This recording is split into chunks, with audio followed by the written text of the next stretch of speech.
Ndianiko uyo mzukuru wasunge ndava? Sara neubenzi wako waisarara pamba, waisatenga chikafu beta niende. Amaizve rudo ndakazokuita ini, handingadana nene munhu anondichita ini. Nyakushata wongo sina kundifita ini, makatoberekwa kana makatodona naini. Pandakakuda ndesiziva uri pinya, unoda rudo rwekundimanikidzira zvebaiginya beta niende. Waive kudhara ndichinyengerera, pandaimbonyara ndichitenderera. Zvamanje manje takura mukwende uyende sha. Tina mai na baba, tine muri kumba, siya niende. Dambudziko rako ndere kuzvifonera shamwari dzokusimbisa uchitobondera. Kune vanozvikona unodi kupopera, enda neupenzi hwako hwangu ndozvionera. Pandakakuda ndesiziva uri pinya, unoda rudo rwekundimanikidzira zvebaiginya beta niende.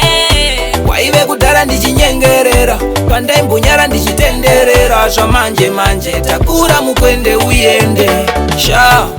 Sara neubenzi wako waisarara pamba, waisatenga chikafu beta niende. Amaizve rudo ndakazokuita ini, handingadana nene munhu anondichita ini. Nyakushata wongo sina kundifita ini, makatoberekwa kana makatodona naimi. Sha ndesiziva uri pinya, unoda rudo rwekundimanikidzira zvebaiginya beta niende.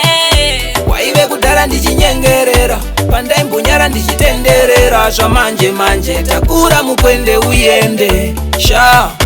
Tina mai na baba, tine muri kumba, siya niende. Dambudziko rako ndere kuzvifonera shamwari dzokusimbisa uchitobondera. Kune vanozvikona unodi kupopera, enda neupenzi hwako hwangu ndozvionera.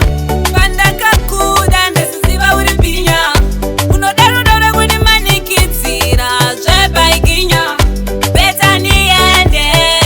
Waive kudhara ndichinyengerera, pandaimbonyara ndichitenderera. Zvamanje manje takura mukwende uyende sha.